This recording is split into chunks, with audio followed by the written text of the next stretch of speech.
finishing, blocking, blocking, blending, finishing. Notice the first two frames.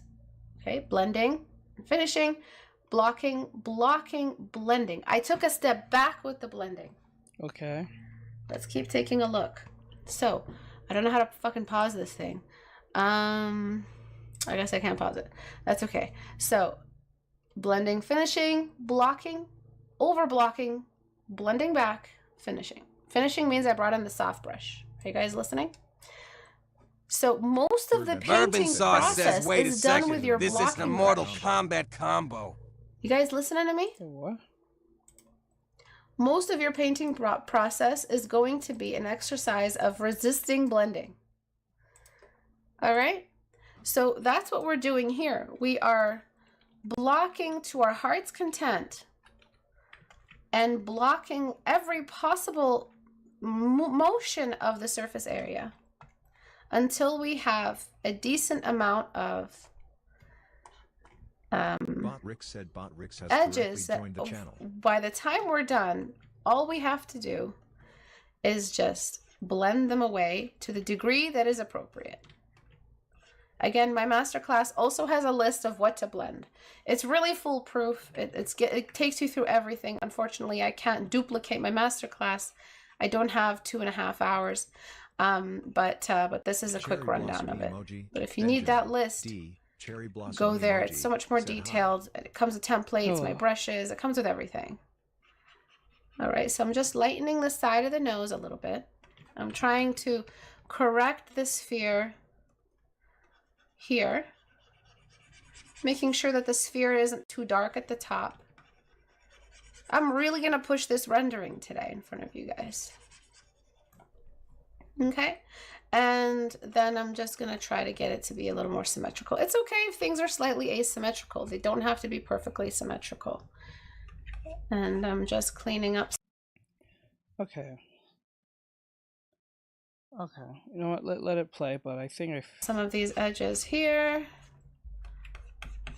Okay. Greensmith asks, maybe silly question, but does this blocking apply to traditional oil?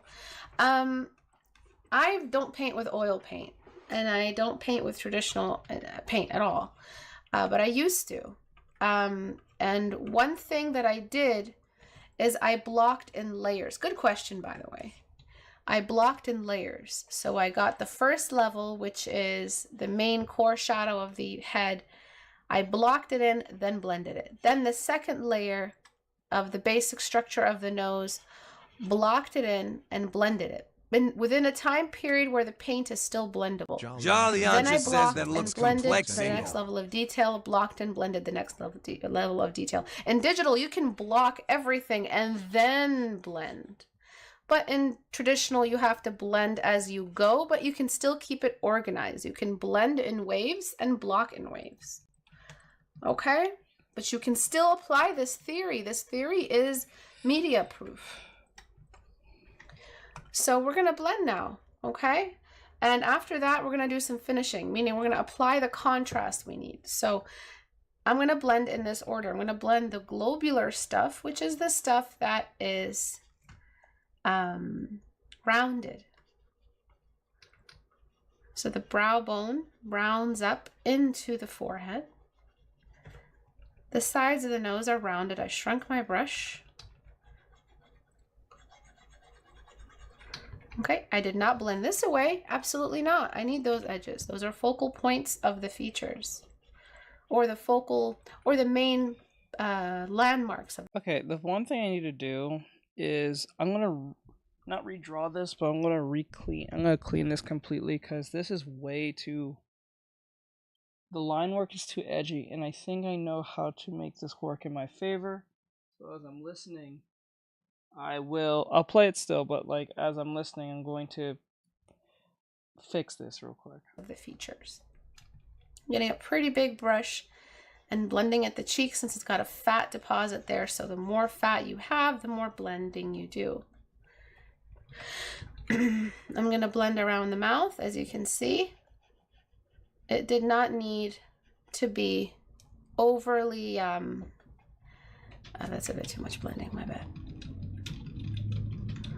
You did not need to be too cautious because, oh, you know, it looks bad while blocking. It shouldn't look good while blocking either, because then you're not really blocking anymore. You're just trying to detail. It's not supposed to look good. And then I'm blocking at the eyebrow, just on the inside of the eyebrow. I'm blocking at the second most fat pocket, which is under the brow bone. But I'm not blocking the crease. That's an actual edge that should not be blended. I gave you the list earlier. I'm blending the inside of the lower eyelid, but not the crease most part of the lower eyelid. I'm blending the eyeball since it's a ball. I'm blending the inside of the upper eyelid crease, but not this, not the top of the crease, not where skin is really getting folded.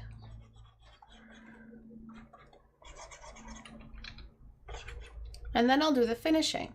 Finishing is that layer you saw in that little GIF I made.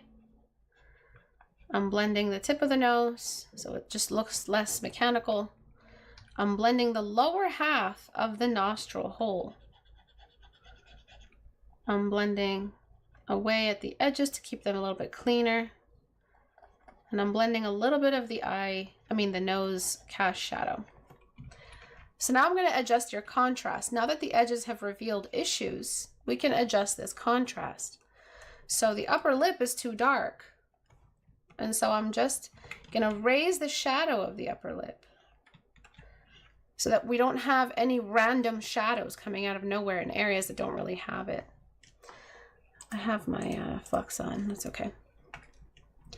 I'm going to bring in the cast shadow. So now that I've adjusted some of that contrast, the cast shadow of the nose needs to be brightened a little bit as well.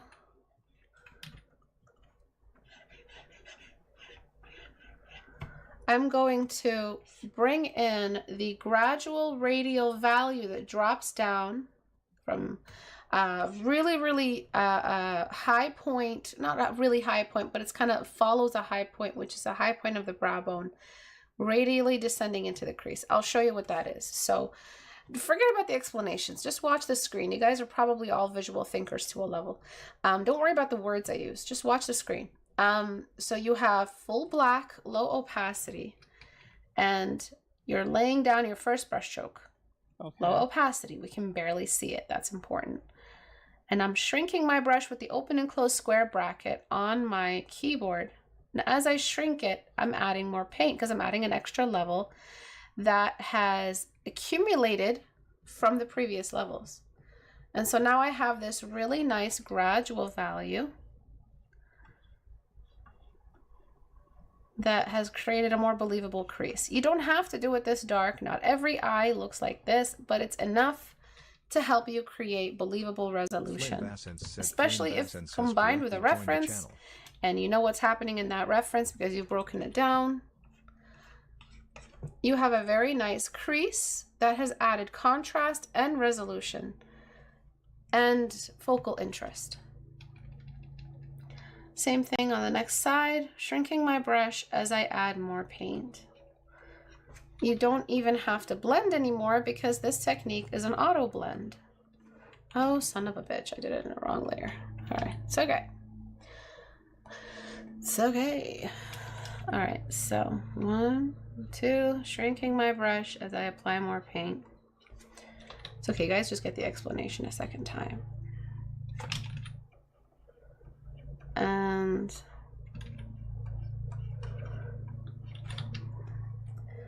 then I'm going to, oopsie, delete away.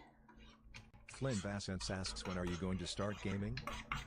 Okay, and then we have these two creases here. They look great. I'm going to merge them down. I'm going to do a little bit more blending. And I'm going to start bringing contrast in other areas.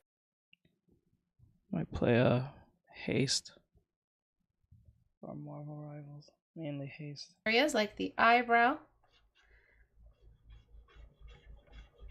I'm going to throw in a waterline.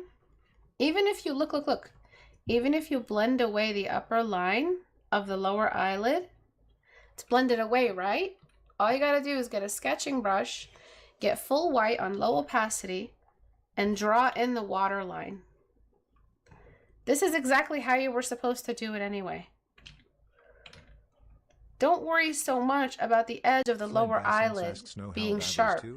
No, that was It's just, there's a water line there to help you create that distinction, even if you blended it away. Because it's such a pain in the ass to stream that. The majority of the time, even when I turn down the settings, it just constantly fucks off. Okay. And then I'm going to kind of just clean up this edge right here.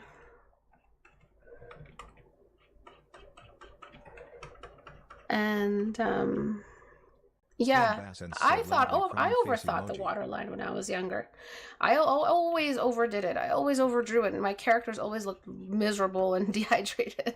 So nowadays I'm just like, hey, the waterline, it just needs to be a little bit of sparkle there. The most important thing about the eyeball area is the ball of the eye. That's it, really. Okay, let's continue. So next we have to add radial shading on the highlighters level, right? So we're raising contrast right now. That means that we're getting pure white on low opacity on soft brush. Remember, the radial shading is done with soft brush. I don't know if I mentioned that already. We're going to put brush number 1, number 2, number 3. We don't have to climb so high. It can be just 3 brushes and you're done. Okay, and then we have an eraser, and we erase away at the eyebrow because we only need it on the skin, not the hair. And now we have this really nice elevation to the fat of the eyebrow. Okay, I don't make it look easy.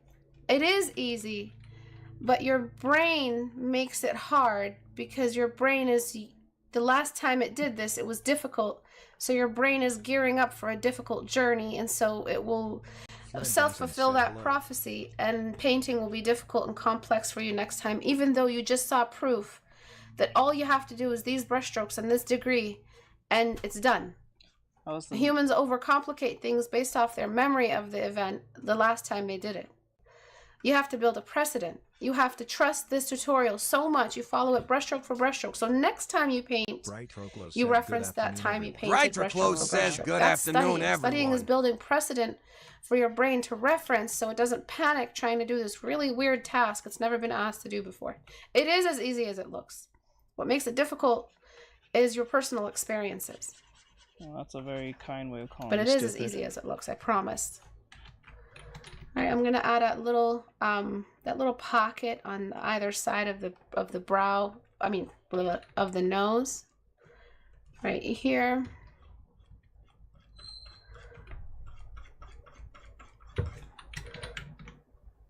And then I'm just adding like a little pocket of shadow just for the side of the nose. Sometimes faces have them. I feel like this face needs it for some reason. Something's telling me to throw it in there. Probably a reference I used at some point. Legendary And said, hey, Jace. Drip Eric says, hey, then I'm Jace. going to What's going on? bring in a highlighter blocker, which is like a white, but on low opacity-ish. And I'm going to use it on either side of the nose. Okay. And that's going to sharpen the side of the nose. I'm going to use it on the top of the cheek. I'm going to use it on the tip of the nose, on the bridge of the nose, on the square front area of the forehead, on the chin, on the edges of the lips, on the cupid's bow. Okay, we're blocking in the highlights now. That's that final layer that you can blend if you're doing oils. I'm going to darken the eyebrows, just a touch. How does she know that? She says she doesn't do that. Around the middle mostly. That's where most of the hair grows anyway. Okay. I'm going to add a little bit of radial shading for the edge of the lips. In fact, I'm just going to do that with a blocking brush.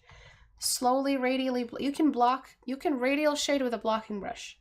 So full black, low opacity, but with a blocking brush. Block 1, block 2.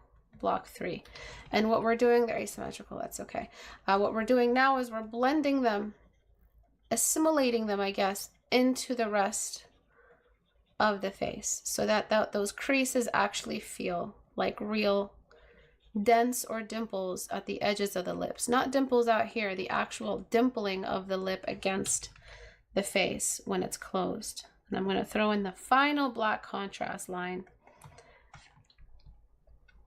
of the lip atop the other lip.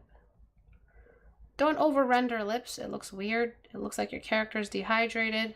Honestly, I am using the most basic template in my mind's eye right now. I am not deciding that this face is better or more beautiful. I am just basing it off the last face I must have seen, or the last reference I looked at, or I don't know. This is just what pops out when I render without reference. It's different every single time, but there's a general like middle ground between them. Okay, and the lips are kind of asymmetrical, so I'm just gonna pop them back together. But I like the asymmetry a lot. Kind of just looks like she's got this quirky asymmetry in her mouth. Okay. Pause. And then I'm going to filter, liquefy, shape the face up a little bit. Faces can be this shape. My face is exactly this shape. But I'm just trying to give the student an opportunity to show more bone structure, especially in the cranium. There's more of a squared sides to the temple. It's more squared up here and rounded at the cranium. So rounded at the top. So it looks less like a pill or a capsule and more like a rectangle. So just showing more bone structure. Okay, and then I'm just trying to show where the cheekbones are. I added pretty defined cheekbones, so I'm just going to give them a little dent inward. Keeping a lot of that face fat in there because face fat is very beautiful. You don't really want every character to have a chiseled cheek line. Like those people who get the surgeries on the face just to get rid of their face fat, which is it's so elegant, so feminine. But again, not everybody wants to look like that, so that's okay. And I'm just addressing some asymmetry.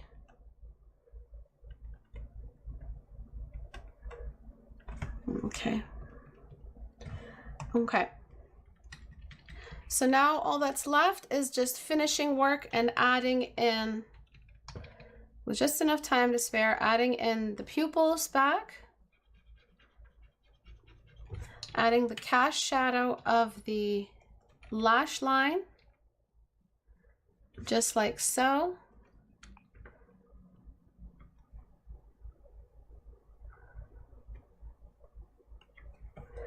Okay. And I'm going to add a touch more contrast to the lower lip. Sorry, to the edges of the lips, the two corners. Okay.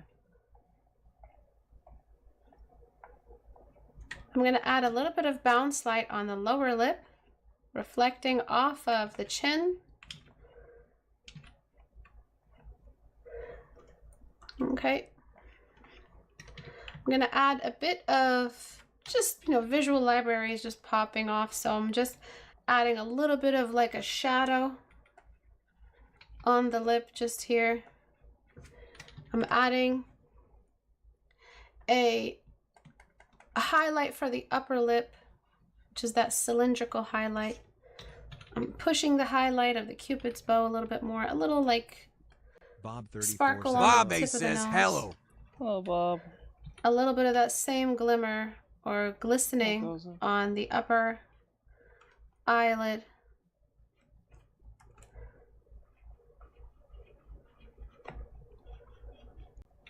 Okay, a little bit over here. And so not only have we raised the resolution, we've added detail. A little bit of highlight on the inner corner of the eye. Not every pair of eyes has this, but some do. Highlight on the hair of the brow bone. Makes the hair feel real, like it's actually sparkling. I'm using the skin tone instead so it doesn't overdo it. Okay. And then now I'm just gonna add the pupil and the iris back in, starting with the pupil, starting with the iris. And I'm just gonna keep them brown like you had them. Of course, this face is completely different from where we started. So I'm just placing it anywhere. Okay. And I'm going to duplicate, grabbing the next one and placing it there. It'll show me that the eyes are asymmetrical. That's okay, that's normal. Lower it to make it more asymmetrical. It's okay to keep them asymmetrical. One thing you have to do though is cross them inward so they look like Bobby they're says looking I've at sent the you something viewer. to teach. You want the character to look like she's looking right at you. That's powerful in a portrait because it makes your portrait feel that much more realistic.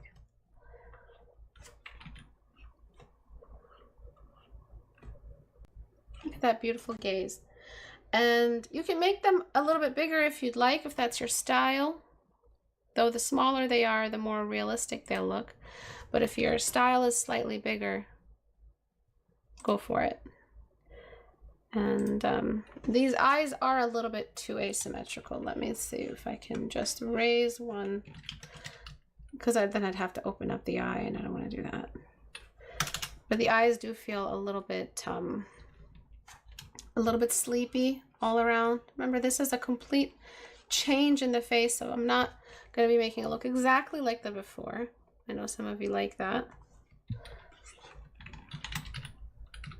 And I want the character to look directly at the viewer. Deselect. Okay. I don't want to add the pupils on the iris until I see what the before looked like. Like I don't want to commit to it, but this is a decent spot for me to stop. And then the iris, the pupil would just go right in the middle as a fully dark spot. And once you add this in, you kind of know, hey, I know how dark to go everywhere else, because this is the purest black in the whole painting. So you don't have to, okay, this is a little bit off center. This has to be perfectly centered, by the way. I kind of fudged it up, but okay. And then because now we know how dark this has gone, we can make the lashes just a little bit darker to accommodate that new level of contrast. You see how careful we are with the contrast? We only added the black way after the fact. And then I like darker eyes, so I'm just adding those in my drawings. I just love their contrast. Merge layers. Okay, so I'm gonna save this. No, actually I can't do that. I cannot do that. I'm gonna, maybe I could save a group. I've never really saved a group. So I'm gonna copy, flatten, sorry, flatten. How am I gonna do this? How am I doing this? The groups, do they save?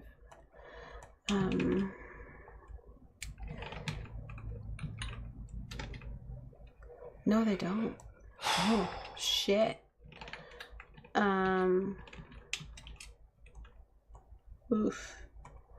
Okay, well, it's a good thing I didn't try that. Let's just flatten the image and redo the pupils and the iris later, at a later time. But you guys saw how I do them. You have to make sure they are focused inward for it to actually look like a gaze. Before, after. Before, after.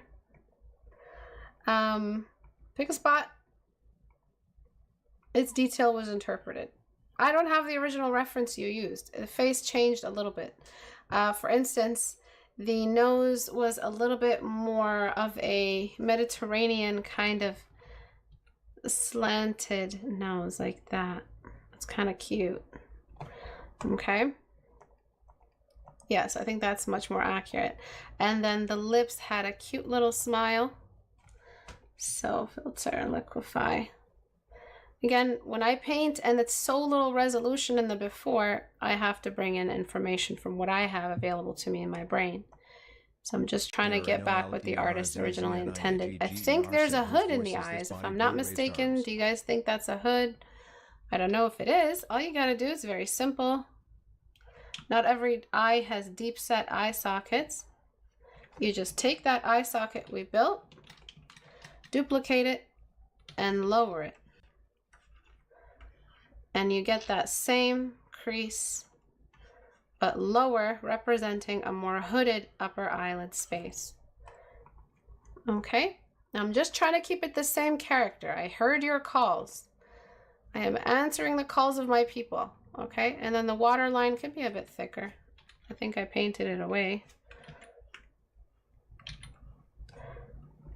But all we've done is just increased the resolution. If she does have a more round face, that's cool. Honestly, I think the round face isn't an attempt to give her a certain level of fat. It's just they just thought of a sphere and they added one in. Is the artist here today? I believe they were. Looking forward to their critique, but I'm not sure if they made it to today's stream. You critique the artist's work without them being there? Isn't that the whole point? That's weird. Okay. All right. So adding resolution is about locating the edges. All right. It's about adding that type of detail early on, because the detail, the real detail, is the edges. So now if I'm going to try to give that same soft gaze in the before, because that's something I don't want to lose.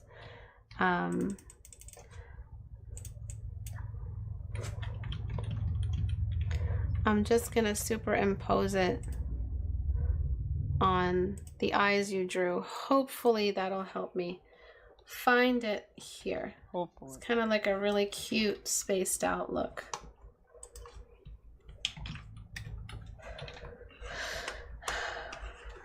Okay. I'm just trying to draw the same face here. Okay, so do you guys have any questions at all? I'm just going to decrease that a touch just to help it connect. Are you serious? To the layer underneath. So before, what is considered after, inactivity then? Edge giving me plenty to think about. Yeah, it is the real skill behind your painting skill. You can say that learning how to paint is learning how to control your urge to blend. When you increase the level of detail Bourbon sauce in your says work, an activity. you're pretty much alive. just increasing the level of resolution. I know, and that right? starts with that's the what I don't layer of understand. edges. That's just weird. Weird as hell. So I'm trying to bring it as close as possible. The character's also wearing makeup, but I advise against makeup. You become reliant on it to create contrast in your work, where the contrast should be real form contrast and not artificial makeup contrast. Do you guys know what I mean? So I'm just adding that a little bit of extra shadow, tapering it under the lash line. The more tapered the edge of the lash line, the more natural and human the eye will look.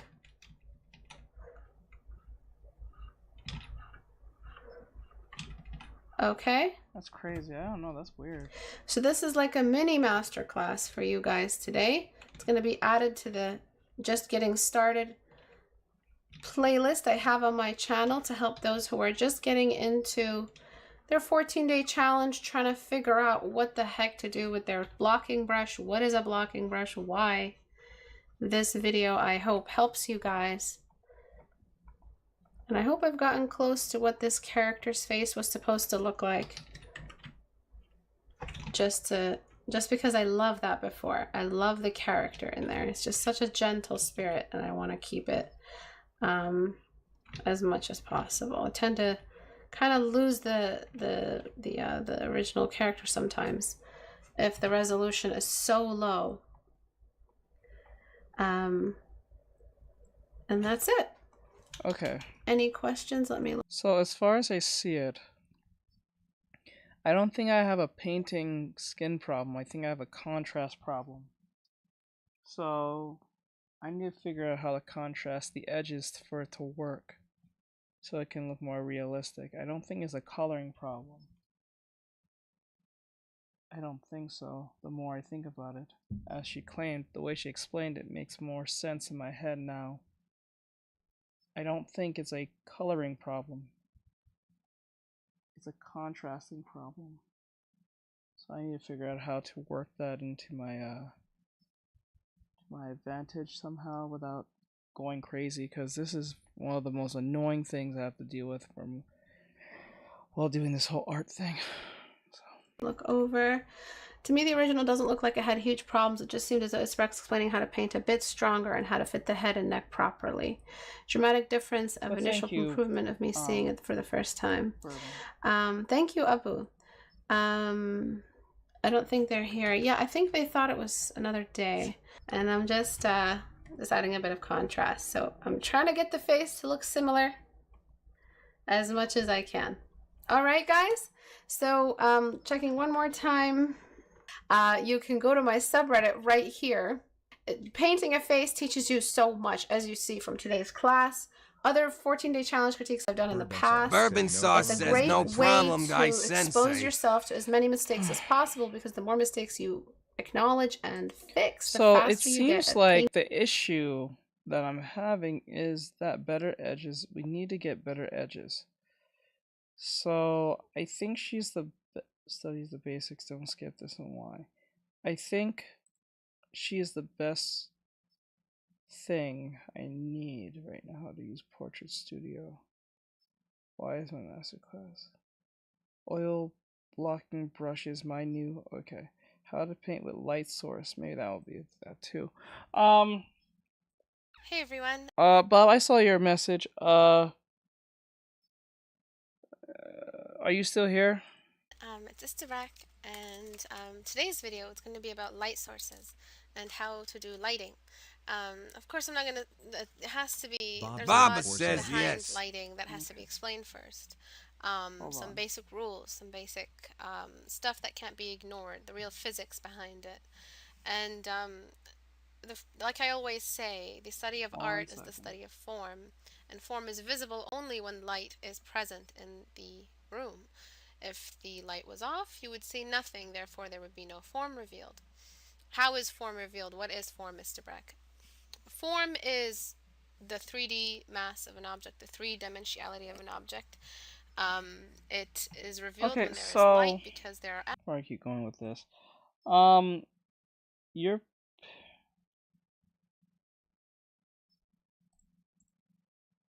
I'm just going to use this as the reference so I can just get out of the way instead of me making a video. I'm just going to throw this in here real quick so you see what I'm talking about. Okay, so you showed me this reference here. This punch reference, or this looks like running, or it looks more like a running. I don't even think it's a punch. Or a very obtuse one. What I was saying was that as you can see, I'm gonna number this so we can make this super simple. Number 1, 2, 3. I would say these two are probably the same. 3, 4, 5, 6. Based on the number that you see, the number that is the lowest is the closest to us. So number 1 is the closest, meaning the hand is the closest of our foreshortening. The forearm, I believe this is called the forearm, is the second most closest. The third is the shoulder and the mid arm, but usually to the shoulder. The head is kind of on the same situation as the... That's debatable. These are kind of on the same, I want to say same projection, let's put it that way. That's something that you want to, because if you think about it, if you throw your arm in the same position, your head is kind of right next to it, so it's not like, yeah, it's not that far off. per se.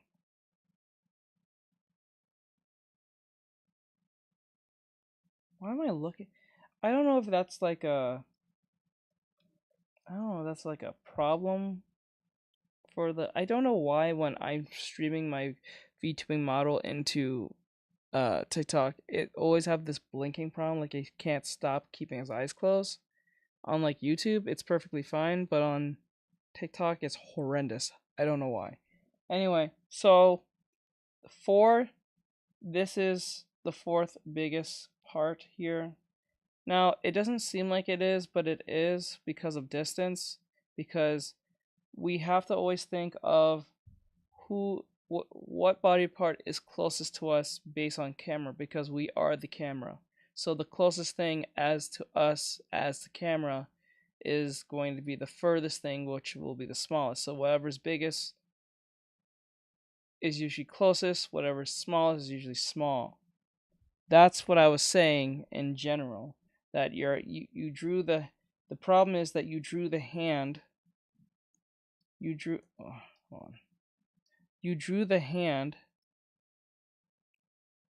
the forearm, and everything pretty much the same size. Well, not the hand, because the hand's not really drawn, but like the forearm and the let me use an example. Let's just pull this up real quick so there's no confusion. Because me explaining it, I think more people learn better when they visually see it compared to just saying it. So I'm gonna move this real quick out of the way.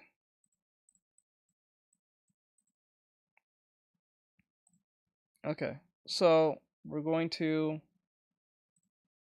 This is your drawing. This is the.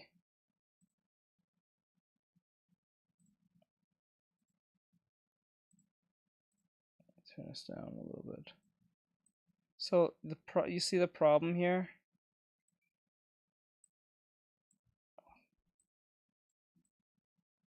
The problem is that you made everything the same size. Why are you wearing that? I'm not sure if we're leaving or not. Depends on the video. Where are you going? Hopefully the thrift store. Okay. You gotta get food. You gotta make that popcorn sausage thing. Oh yeah. Okay. Seems simple as hell. Alright, so as you can see,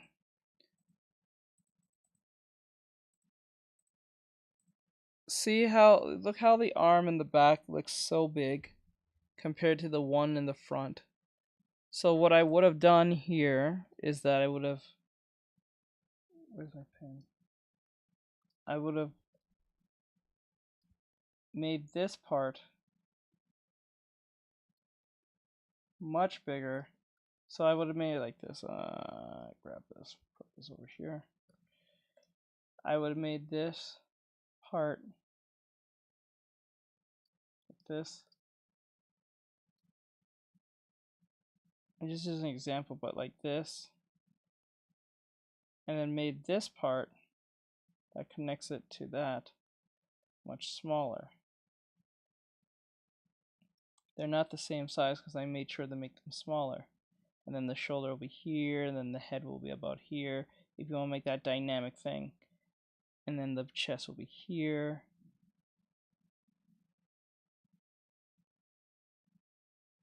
Curving. Now the hand is the closest thing, so the hand should have been like this. Because the problem that a lot of people do when it comes to foreshortening, they make everything too big, or they're not taking the hierarchy in place. So the issue is that they draw everything of the same size when you're supposed to draw them based on who's closest, because not all of them can be closest. It's only certain parts will be closest. So I would have drew the hand. So let's say if I were to draw the hand, just like this. Okay, so let's say I draw the hand like this. Just say this is the hand. Now, if the hand was much closer, like this, then everything else will still follow suit, even if I switch up the pose a little bit. Because the shoulder and arm is here, forearm is here, and then anything connects the head. Bro, what the fuck? Okay, the head. I'm drawing this really like roughly, so just to keep it really simple. I'm not trying to worry about like a bunch of like anatomy terms and all that stuff, because I don't do that. So like that, and then like so. And then everything else from that point, it's smaller. So even if we saw the feet, let's just say we saw the feet will still be small, or getting smaller based on how tall the individual is.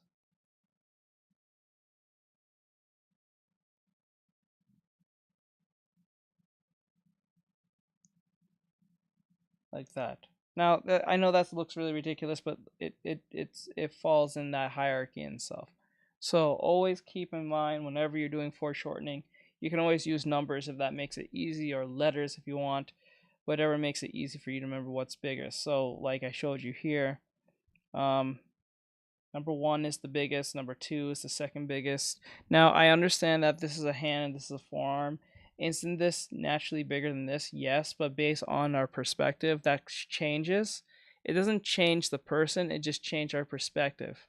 So the person doesn't morph or anything. It's just that because this is the closest thing, therefore it looks just as big. Like look at the hand itself, it looks as big as the chest. When we don't, we know that the hand is not naturally bigger than the chest or even the forearm, but because of this particular viewpoint, it's on par with them, because I wouldn't say our vision is distorted to a degree, only by a little bit, and I don't mean in a bad way, but just in the most natural way possible. Because if you put your hand by your face, it's literally the biggest thing based on the distance of everything else in the room. So like if you had like a book or something that's bigger than your hand, but you put your hand by your face, the hand is not bigger than the book, it's just your perspective, how close the hand is to your face. That's it. So I hope that answers the question of what I was trying to say to you earlier. I really hope you was paying attention there.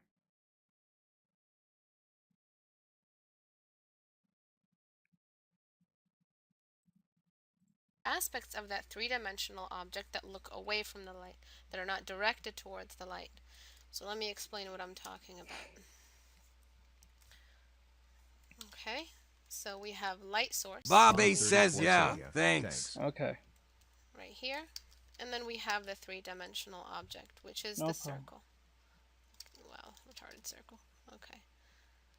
All right, we have this light shining on it. So what I mean by three-dimensionality, or dimensionality, or I don't know what the word is.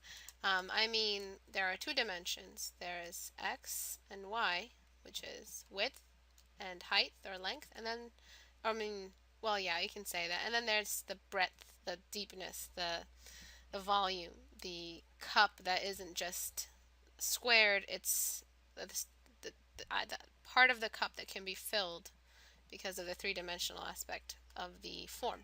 So this is the z-axis. So this object here doesn't only have a width x and y, but it has the z-axis as well, meaning that it has fat. It's filled. It's a real live circle. Imagine this was 3D. Imagine it could roll and bounce. And what is the other one? Cast a shadow. This casting of the shadow is what reveals to me that there is form, is what there is the proof behind the form. So this shadow here is looking away from it, looking away from the light. And the light That's good. can only reflect back at, DudeUL.com says or what you're reflect back drawing. at the surface Smiley areas that are face. facing the light. I am doing a So this is what I mean by form. This is the Like, I'm definition of drawing form. character for a Now skin let's think study. about the fundamental rules. First rule is that light, there are many parts or aspects of light and light sources and shading and working with light sources that need to be remembered. that happen. So first and foremost thing is the direction. DutyUL.com Looks says awesome. nice. Looks awesome. The direction means that the circle we looked at, there is a part of the circle that's looking away and part of the circle that's looking at the light source. Okay, this three-dimensional circle. Sphere, sorry. Oh wait, I just realized this thing's not showing. My bad. Okay. The next thing is the intensity of the light. Sorry about that. Okay, so it means how bright this is. Direction has to do with this in relation to this.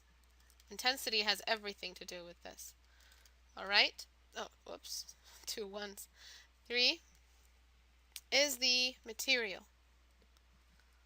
Material of the object. So this goes back to this. This is about this, and this is about the both of them. This material, this is the difference between the surface of an apple and the surface of steel.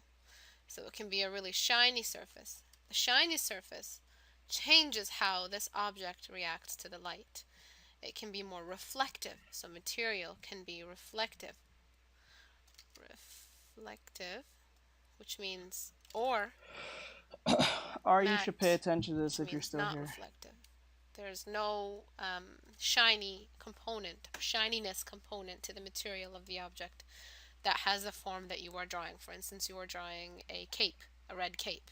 What is that cape made of, and how is it going to reflect the light Brick back? said oi oi. So we have direction. Hello. Sorry about my crappy writing. Transparente Brick said Susei We have intensity. We have material, and Why lastly, do they come in here we speaking their have native the language? color. They know I don't speak that. The color of the object, as well as the color of the light. So weird. Okay. Now looking back at this, everything changes about how this works when you Doodle.com said, involve "What tool all of are these you drawing?" DutyUL.com It sorta says looks what like tool an are you empty drawing blade. in? It might It not sorta be looks like Miss Spain the, Law. It is Transparente not. Brick said, "What are a you circle. drawing?" It might be a square. I am drawing And so everything a changes after that. anime Now we have character edges. for a study. And the reason why I don't include the shape of an object in this list, you might be Transparente questioning Brick why I said, "I'm haven't your fan." included the shape. Hello. Because these rules are consistent no matter Thank what you. the shape is. The rules don't change because you're painting a square.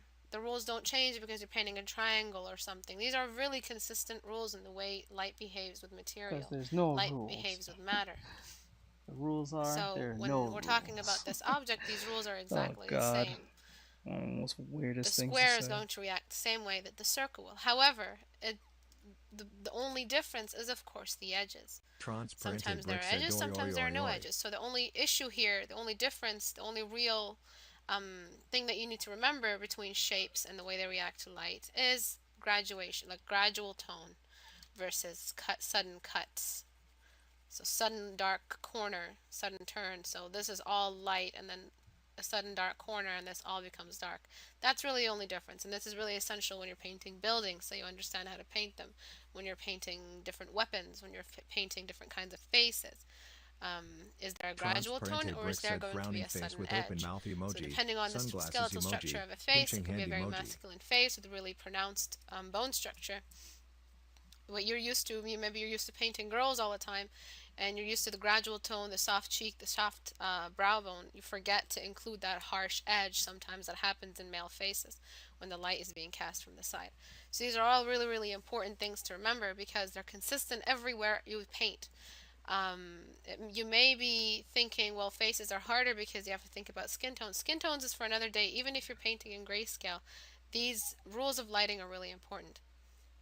So when we think about intensity is a really big part of this. Material, okay, we get it. Material can be matte or reflective, and that's pretty much it. You can look up tutorials, you can look up a reference, and see how reflective matter acts when it's exposed to light.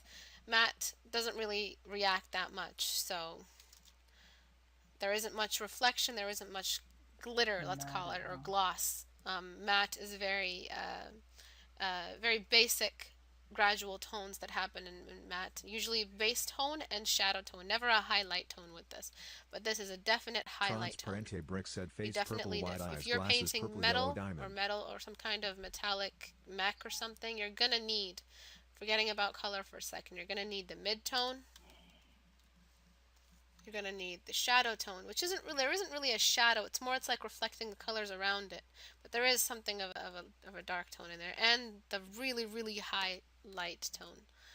It's not going to be like a sudden Okay, drop. so I mean, it's always going to be really big distances Transparente between the Brick main said person turquoise riding components of headphones. the grayscale. Basically what I mean is look at this map. Look at where this dark is, where this mid ground is, and where where the light source is. There's massive difference in metallic surfaces versus matte surfaces, which don't have that big a variation. So you have the matte. You might have a slight, depending on suede or something, a high light tone, maybe a tiny bit lighter, and the dark tone. The distance between these is not that high. There's no contrast. There's a contrast difference with material. Okay? So that's material. It's pretty straightforward. All right? There's a contrast difference in material. Okay? And again, it all depends on intensity as well. Always leads back to intensity. Intensity covers all of these factors. Direction, I already explained it. It's just simply surface area. Surface area, what does that mean? It means the flattest part that's facing it directly. So let's think about it as... so let me see. Now, let's see how this looks. Now I'm going to delete this. I did the outline of this, so I don't think that's going to be a problem. I think that looks good.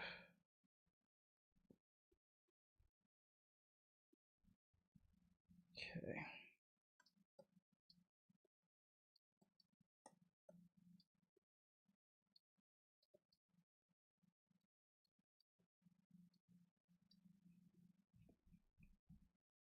Okay.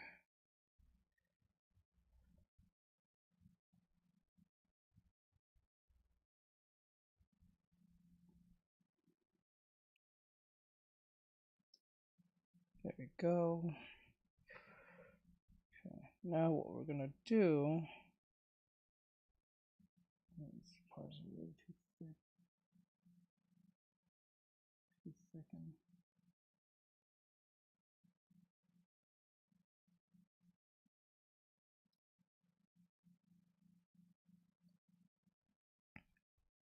Okay. Now we're gonna grab this. Alright, cool. And then we're going to... Oh, son of a bitch. I never did that arm? Wow, my stupid... let me enlarge this so I don't have to keep using a new layer so you can see the notes. So, surface area has everything to do with direction. So, surface area. What does surface area mean? It is light source. The cube is facing the light source. Alright, this surface area, meaning this, fairly self-explanatory, this area here, this very flat area and what it's pointing to. And it all boils down to this, ladies and gentlemen. Light is composed of arrows, vector type rays of light. Don't think of it, did I just say der? Don't think of it as one big glowy globe of glowing magic. It is a bunch of arrows. Once you think of it like that, understanding casts shadows, which is a big part of light source. Who uses MS Paint? Let me just add that in. If you use MS Paint, you probably don't like yourself very much. When you think about it as arrows, understanding surface area and direction is going to be really easy. Want to know why? Because arrows don't just sit there when they reach the top of the when they reach the surface of the object you're painting. They don't just sit there. What do? They bounce back. And that's where all of that stuff about how black clothes get really dark in the summer and white clothes stay pretty cool, because white holds no color and black holds all the colors of the light rays, because light is divided into multiple colors, the Roy G. Biv, the rainbow, and it hogs all the colors. Therefore, the heat intensity is confined in the black color. You'd think that colors wouldn't have this intense magical component to them, but they do. Colors react differently to light. Red is another one of those really, really hot colors. You might have studied this in school. Yellow, really light, not much color into it. The only color that gets reflected back is the yellow, or gets kept is the yellow, and all the other colors get reflected back. That's why it stays yellow. That's how our eyes work. So this surface area here, if it was a white color, which we'll talk about later, which I just touched on that a little bit, it'll just bounce back beautifully, and the light will bounce back. However, this white surface that has beautifully bounced back all the color and has remained white of this cube has a shadowed area. Is this shadowed area going to stay the same intensity? Absolutely not, because direction, the rule of direction, tells us that the light has to be reflected back directly at the light source. Again, not directly at the light source, but everywhere else in a way where it stays exposed to light. So it really is reflecting back at the light. These two arrows, this two grouping of arrows is corresponding with each other, reflecting back at each other. Therefore, we know that this area is exposed and this area is the lightest of the object. It is facing the light source. Whatever faces the light source gets the light. Really straightforward. However, depending on the color of the object, it will have a shadowed area no matter what. Everything has a shadow. Everything casts a shadow. This is a rule. No matter what color it is, what kind of material it is, unless it's invisible, it'll cast a shadow. Unless it has zero form, it'll cast a shadow. Okay? Everything that has form casts a shadow. Okay? Okay. So this is all pretty straightforward. I mean, how difficult can lighting be? How difficult can lighting be in bringing it into your illustrations as a digital artist or whatever? If it can be summed up into four major categories, it's really not that difficult, guys. As long as you keep this whole spreadsheet here just beside you on the screen, whenever you're drawing or sketching, just think of this stuff, and it will absolutely change your image. The image would have been different from what it would have been if you hadn't used these reminding points, these rules, these points. Okay, so we've taken care of direction. Direction is basically which part of the object is facing the light and which part of the object isn't facing the light. The part that isn't facing the light gets a shadow. Depending on the color of the object, the intensity of the shadow might be exaggerated or decreased. If it's a big rock and if the light isn't that intense, then it might be a pretty, not that light area here. It might be just a really gray tone and the dark tone there. The dark tone might sometimes be darker and it might be gray. For instance, in night scenes, there's not much variation between the dark and light points in night scenes because there's not much light to begin with. The light isn't revealing that much. Low light means low contrast. So there's another rule to remember. Low light equals low contrast, which leads us back to what? Intensity. Intensity has everything to do with this because intensity pertains to the nature of the light source we're looking at and we're using. If the nature of the light source is high, the contrast is up, therefore everything else acts differently. The color will act differently, the material will act differently, and the direction, though it is the nature of the object, so this is the nature of the light. Okay. Nature of the light. And the direction is the nature of the object. So these two are set in stone pretty much, but the material and color acts really differently when it comes to intensity. But the direction also can be meddled with if the intensity is really high. Because if you're talking about a ball in a big white room and the intensity is really light and the apple is just sitting there, it's a white golf ball or something, it will almost cast zero shadow. The direction won't matter because there's light coming in from everywhere. Remember, light is intense. I mean, light is arrows. And so if you're in a room, this is all white. Imagine it to be a white room. And the light is shining, let's say, from up here. It's really, really massive light. Okay, so think of it as an arrow that's being thrown out of a bow. Okay, if it's thrown out really intensely, it will have a high projection. The speed and velocity will be very, very high. And so it will continue to bounce and bounce and bounce. It will take a while before it slows down and stops bouncing and finally just disintegrates or lands somewhere and stays somewhere, and that area gets hotter and hotter. What usually happens with room lighting is usually it's not that intense. Large cast shadows will happen with lamps, or it's a retarded lamp. Okay, with lamps, they will cast a shadow as well. A table will cast a shadow. But I'm talking about the intense light that casts so much light that this shadow almost disappears. And it becomes really, really, really faint. And this object here is really, really, really light. Because instead of the object stopping the light, stopping the direction of the light in its tracks, and saying, "No, you shall not pass. Go around, please. You will not attack my dark side." It goes around the dark side because there's light reflecting all around everywhere. So this whole area will be lit. That's intensity. That's high, high intensity. And it's very rare you're going to have to paint something this high because you most of the time you're just going to have to paint on white canvas and barely any form is visible. We always want the sweet spot, the spot in between, really dark and really light. And you always manage that spot if you paint in grayscale and the midtone. This midtone color here that I've chosen for the background, so you can't even see it because I chose it for the background. This midtone is what you need, the one I've chosen already, because it's that beautiful soft spot. The light won't be that light. Remember, I tell you, keep away from this intense area. This should be your highlighter for the grayscale that you're working with, and this should be your dark tone. Now this is very really sort of like a high contrast area, but you should have a gradual movement between every one of these values. So it should slowly move through. Only small areas of the canvas should be this light. Okay? Okay. So we've checked out intensity. Intensity is the intensity of the light, the amount of rays coming out, and how powerful and thick those rays are, and how bouncy they are, and how much of the shadow they're letting exist on the object. The direction is the nature of the object. The object that is revealing itself to the light, saying, "Hey light, I'm a 3D object, come cast some shadows on me so I can reveal my form." And so if the light was coming from here on this object here, the shadow will cast over here, the light will cast over here. However, there's another big, very big component of light source that has everything to do with direction, intensity, and the arrows. It is the cast shadow, this thing that I talked about earlier.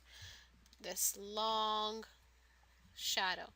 This shadow decreases according to the intensity. Remember, I told you if it's intense, the light will wrap around the object, not allowing it really to even have a cast shadow or even have a shadowed area. This cast shadow is really massive, and it's a big rule of light. I mean, it's consistent even in space. When you have like an eclipse, that's just the shadow of the moon on top of the earth. The rules are consistent no matter what the size is. So remember, these rules are really important. They're universal rules of physics. This is the nature of the physical world in which we live, and it's good for you to understand them as an artist. So this cast shadow, depending on the intensity of the light, will extend from the darkest area of the light source. You're never going to see a cast shadow extend from this area because this whole area is lit with light. It's it's not a good living condition for a shadow. It's not the habitat of a shadow, of a light source, I mean. This, however, is the habitat of a shadow. If there was dust in the air, if there was dust flying all the way in the air everywhere, you would see that the shadow isn't just on the ground. The ground is an illusion of where the shadow really is. The shadow is over here. And you see this kind of shadow when there's a lot of particles in the air, or the air is really moist and there are clouds, and the clouds are in front of the sun. Maybe it's just after it rained or something and the air is really moist and there's a lot of humidity. What happens is the particles in the air also get lit up, and there are shadowed areas that also they get lit up. So really what we're talking about, not lit up, but they're a reaction of the lit up areas. So what we're talking about is this area here gets lit up. So again, this is also an illusion. And this area here is all lit up with particles. And the particles are catching the light. So imagine that you're in a really dusty room and you move around the curtain and the light comes through and it's a sunny day. You see those lights, right? You see those pretty rays? Those are not the shadows you're looking at. Those are the lit up particles. The shadows are a byproduct. Just like the cast shadow is a byproduct of the umbra, I think it's called, the penumbra of the object that's standing in front of the light. Okay, I think it's umbra. Penumbra is the second shadow between the sun and the moon. I don't know. But yes, all right. So it's a big chain of cause and effect, light source, and it can be very confusing because it's hard to just come up with one rule. You as an artist, you don't like to, you just want to draw and enjoy what you're doing, and you want someone to say it's nice looking. That's it at the end of the day. God damn it, that's really all we want from the world. So you don't want to be worried about all these units of measurement and all of this stuff. So, but you as the artist are studying physics, and physics. No one said physics was easy. No one's ever going to say physics is easy because there's too much going on. There's so much to observe. But for the sake of art, this is all physics really does in art when it comes to light and color. In that one book, what's it called? It's really famous. Everyone reads it. The art book. Alla Prima. Yeah, Alla Prima. He talks about the way he sees a painting. He says a painting isn't just a bunch of edge, like it isn't, for me, it isn't, I think this is what he's saying, pretty much, I'm trying to sum it up. It's just a bunch of light. That's what he says. That's really what he's saying in that paragraph. He explains that it's just a bunch of light and the way light acts in all its versions, all the versions of itself, all the ways it can, all its forms. Light as color, light as a shadow, light as light reflected back, light as the light source, light as the light reflected off the wall. Everything is just color happening in front of you. That was good. I mean, light happening in front of you, because as soon as you close the curtain and turn off the light, none of it is visible, and if it's nighttime outside, none of this is visible. So really, you're painting light. And that's amazing to me. That really just summed it up for me when I read it, because if you think of it like that, you think of the origin of art, the real origin of what it is that we're studying, it's form. And form as revealed by light. Light governs everything. And I think it's freaking miraculous or amazing, or some sort of genius must have been behind the writing of the Quran and the Bible and all the other books, because at the very beginning it says, "Let there be light." And that's when everything existed, because before that, what was visible? And our eyes are the objects, are the tools of observing the miracle of light. So what happens when it's not a miracle but the phenomenon of light? Okay, so that's pretty much it for this. There's a lot of detail to go into. There's a lot of stuff to go into regarding color and material and intensity and direction. A lot more about how light reacts through air and atmospheric fade in a landscape. Just imagine I'm holding your face. Remember, it's okay not to know everything. It's not okay, however, to stop trying to know.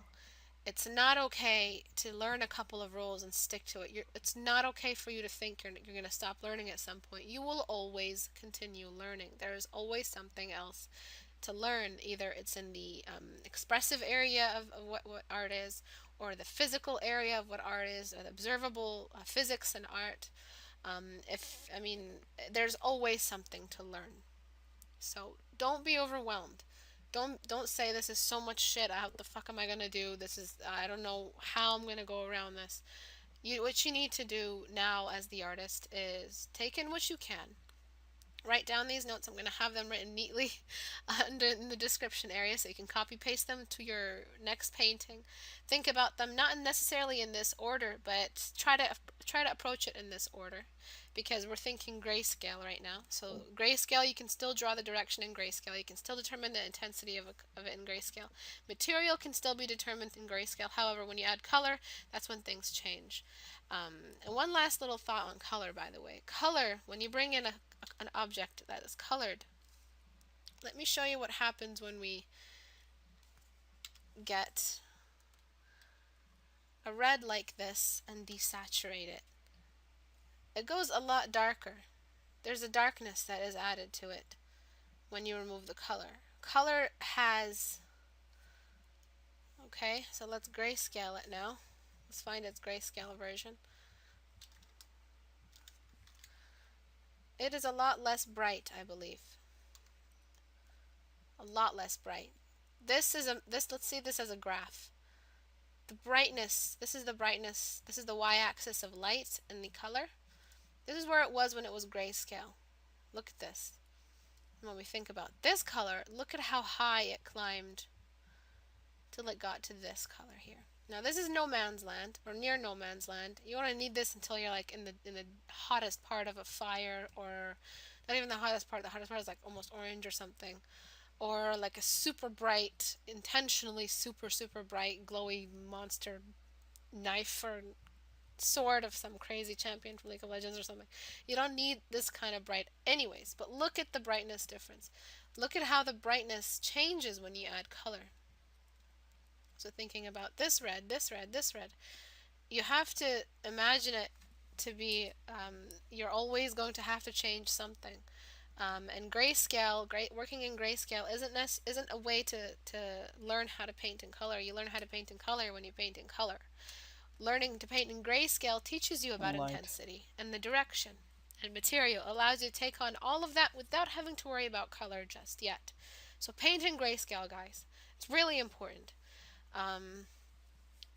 It'll break down your learning process, and like I always say, breaking down the learning process is what helps you learn faster and more efficiently. You're going to suck in more information, because all at once it's too much. Just like what I taught you today, all at once it's a lot to take in. But bit by bit, thinking about what direction is, and thinking about what intensity is, how I explained it, material and the kinds of material you're going to be drawing, and the color, all at the same time is not going to work. Slowly, one day spend it on direction, do some form studies, and then take on intensity by choosing a light source. Do the form studies by drawing simple sketches without worrying about lighting just yet. Choose different kind of polygon shapes like I've done with my form studies. And then material and color. I'm going to show you some of my form studies at the very end of this video so you can see the kinds of stuff that I've done with it. And that's the kind of studies that I want you guys to take on. And yeah, so take it all bit by bit. One day spend on intensity, start introducing some light sources onto these form studies. And then the material, and then the color. So when I say form studies, which I recommend for everyone, what I usually do is I just go to my lasso tool. Let me just get my brush. There's this brush here, a sculpting brush I really like. It's not like a sculpting brush, but it seems like I'm sculpting, like it gives a texture. It's a really nice brush. Okay, so I just go to my polygon lasso and choose a random shape. Hide it, Control H.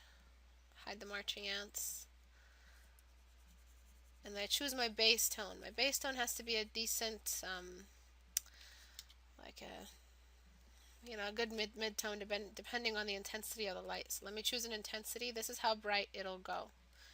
Let me make it a bit brighter. Remember, when an object is reflective, even if it's a reflective surface, it's not going to reflect 100% of the light source. Never, because it isn't a light source. A mech, if you're thinking about the shoulder blade or shoulder pad of a mech, let's say you're painting Megatron or something, and there's the sun behind him, and you have the mech, and then you have the shape of the mech and all of that stuff, and you want to learn how to paint it. You want to approach it, and you're going to get the light source color, aren't you?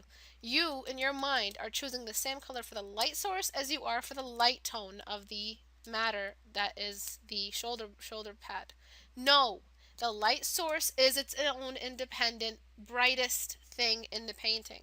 Nothing should be brighter than the sun in your painting, or as bright. Period. Period. That's it. Are you saying Everything is a step down. Everything is a reflection. Everything is a diluted light vector, light ray, bouncing back. As long as it has to bounce back, a certain percentage of its intensity has been decreased. So, no, you aren't choosing the light source and the light tone of the color. No, don't confuse them as the same thing. You should have a mid-tone, dark tone, and light tone for the object, separate from the light source. And the lightest tone of the object that you're choosing should not be as bright as the light source. So this is the brightest area here, but that's not how bright. I'm not going to use that brightness in here. No way, because I've lost all the form already. What the heck is this? Is it another light source? No, it isn't. And I'm losing form. Too much light, remember, whitewashes the form out. So now I'm just going to decrease the opacity to something I can control very easily. And I'm just gonna start thinking about the form in my mind.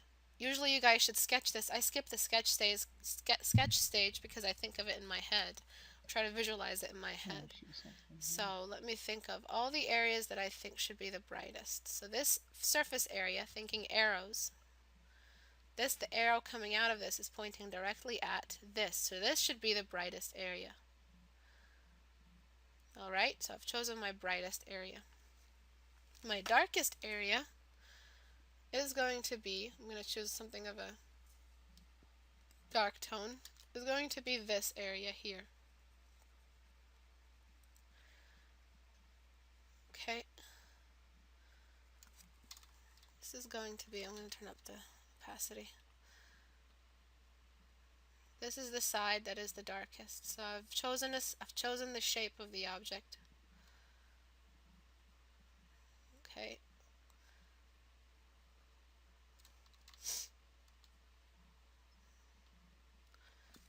And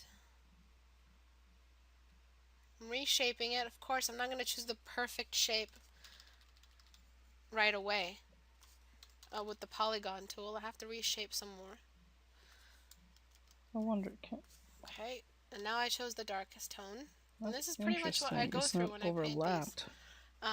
This area here, we might think it's that's really a bright, and you might think this area here is bright, but it's not. Everything is a step down from the area that is facing it directly. If this is facing this way, and this is facing this way, Oh wait, they're was I going on to the be wrong less thing? intense than the one that's facing that way. That way you build yourself a map of reference Oh, I'm on in the your wrong drawing layer. way Okay. before you even start rendering. Because you've chosen your light source, and you've chosen the lightest surface area of the object. Therefore, after you've chosen that light source, everything is just easy to figure out because you can't go lighter than that, so everything is a step down. So this is a pretty wonky version. This one also faces it directly, so we know because it's almost the same angle. And this is like almost, it's the same exact tone as that. Not exactly. I'm going to darken this side up a bit. Decrease that intensity. I'm not yet ready to go that light. And depending on the kind of object, if it's a rock, if it's some sort of matte surface, I usually like to stick to matte surfaces. This is a pretty crappy version of what it is that I do. I'll show you what those look like. I'm sure you've seen them on my DeviantArt. I'm gonna stop this part here. It's pretty boring, and it's not something that's supposed to be like fun. This is for my studies. I figured out a technique that Rhino Tuna did, where he actually, what's the right word? He clipped the line art into the masking tool, which was weird. I never seen that before. I have never seen any. This is why I like watching Japanese or Korean artists work, because when I watch them work, they don't use the same techniques like us Americans. Actually, quite frank, most of the time when I watch them, they don't even use blending modes majority of the time. They'll use like one or two. I think only 3 of them is normal, multiply, and overlay. Those are the only 3 that I see them mainly use. Everything else is never used, if ever, rarely. I mean, like, a rarity. Most of them are just using painting techniques, what they learned from traditional means. So it puts things in a strange perspective. So this is why I'm doing this, because I don't want to. I noticed that when I watch people like Rhino Tuna or like Lack Illustrated, they don't use blending tools ever, rarely. And that says a lot, because we Americans rely too much on the multiply tool, overlay, and all these other blending modes. So I think what we need to do is to figure out how to do what they're doing so we can duplicate it in a way that we can do it. So one of the techniques I saw is that he actually clipped the line art into the masking method, which was weird. I'd never seen that before. But so right now I'm gonna I'm gonna move on from this, and we're just gonna do a bunch of like quick sketches, so we can get the reaction thing out of the way. Let me see. So I'm going to play something else. That's pretty much the That was interesting nonetheless. I'm gonna learn more from her. She might be the very reason how I can figure this whole thing out, because I've been stuck on this thing for a very long time, longer than I should have.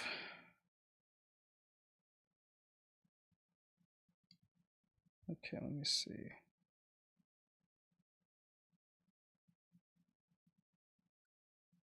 We just need to do 2 videos. One is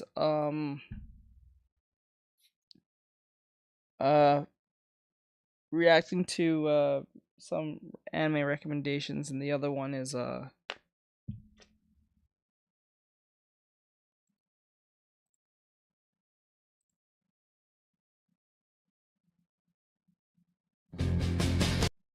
me see here. It was anime recommendations and something else.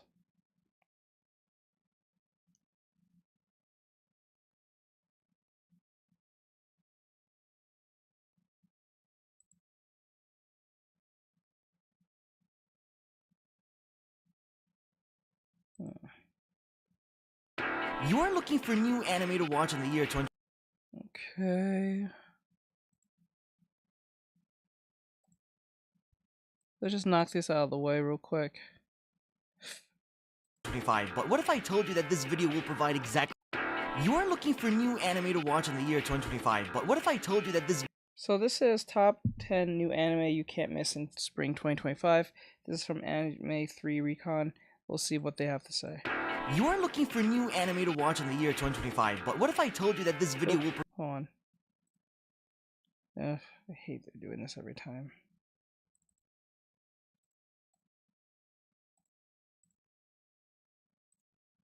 Go.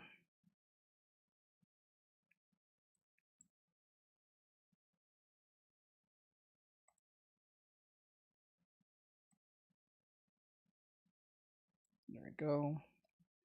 And then we go to here.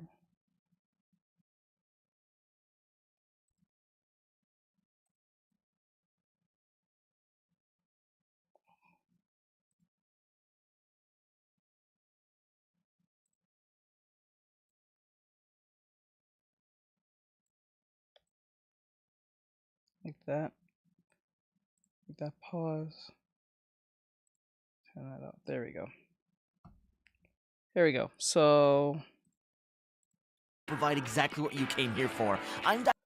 So they're the top 10 new anime you can't miss out in spring 2025 by Anime 3 Recon, if that's how it says. You are looking for new anime to watch in the year 2025, but what if I told you that this video will provide exactly what you came here for? I'm diving into the new anime series releasing in the spring season of 2025.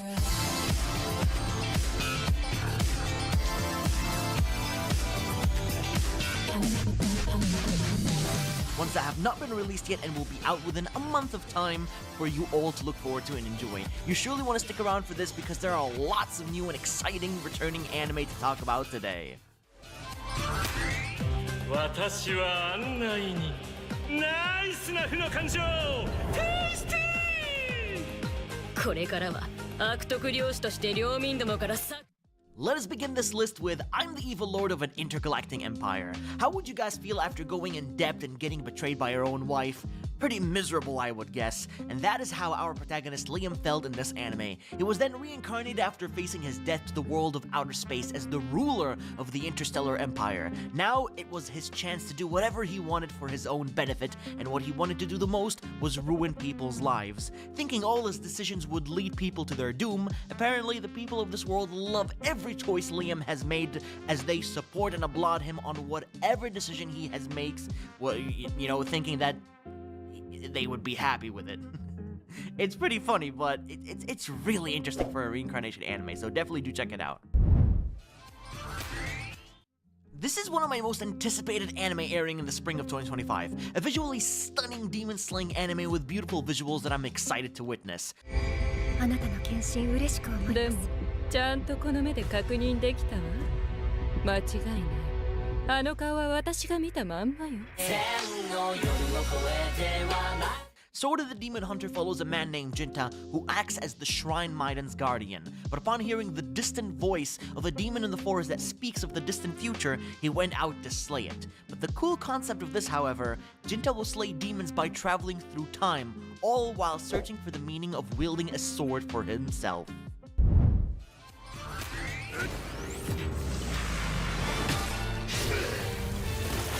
こんな奴ら俺の敵じゃないな。それにしても本当にこいつは何の役にも立たないお荷物だな。もういらないんだ。 Kicked out of the hero's party, you ask? Well, here's another anime to add to this trope. The brilliant healer's new life in the shadows. After Xenos has a special encounter with a healer, just he really was make so these inspired to stupid-ass become names just a lot, like huh? him. And he eventually was invited to, join a party, but his teammates just, kept treating him like trash, so he eventually left. But his skills has advanced so much to the point where he decides to use his talent on something else, and that is to open an underground clinic and live in the shadows. The word does start spreading of a brilliant and powerful healer living in the shadows as the royal palace starts to take notice of his existence. Why don't I introduce you all to this cool-looking anime of a sword instructor who owns a dojo and used to be a sword master in the good old days. 剣の腕はほどほどで収まった俺だけど、人に教える才能はあったらしい。楽しみでなりません。地方に住む剣聖がついに Beryl one day meets up with a former pupil of his who brings him really exciting news. Beryl will now become a sword instructor to the Liberian Order. Over there, he does meet more of his fellow pupils who are all elite S-rank warriors who have surpassed their master. But the big question is, why do they need further training from him once more when they've already surpassed his level? Perhaps he's far more stronger than we all thought. ひまり、作業中はいきなり抱きつくなよ。男子がみんな言うみたいだったらいいんだけどな。恋愛ってやっぱ面倒じゃん。I really do feel like recommending a rom-com anime, so here is one that may interest you all. A boy and a girl share lifelong goals together to build their relationship and go beyond. But 2 years have passed and so far, no development of any sort has happened. They What? What do you mean no development? both spend their time in the gardening club only as best friends, but no love or any sort is happening at all. But Are when you suddenly kidding? the boy reunites with his That's first horrible. ever crush in a while, the relationship between the two friends goes out of sync. And I wonder how that all is gonna be turning out very soon. Go-Go Loser Ranger or Ranger Reject is getting a second season this spring, and this has to be one of my most anticipated shows airing this year. 死んだんだ。大戦隊は止められてないじゃないですか。まさに奴の術中。ここからが本当の大戦隊。 The plan for revenge continues as the great minion D will do all that he can to manipulate his friends and get back on those heroic rangers for all those years of beatdowns and bullying for show. Yes, this pretty much will ruin your childhood dreams of the Power Rangers that you know and love, but honestly, who cares at this point? This version of them being villains is way better than I ever expected.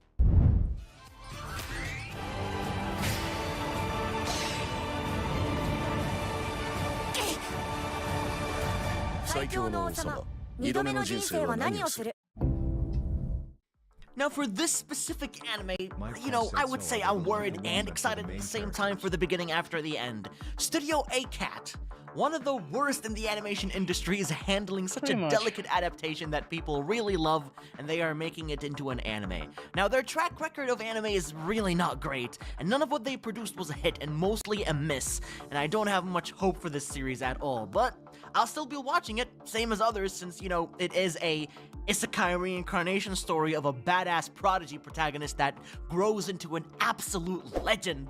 But we shall see how it goes when, the Why have we time will not heard come. that for the 1000th time?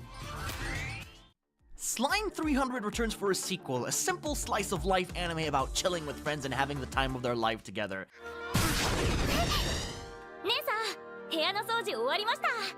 それって打ち上げはお酒飲み放題ですか？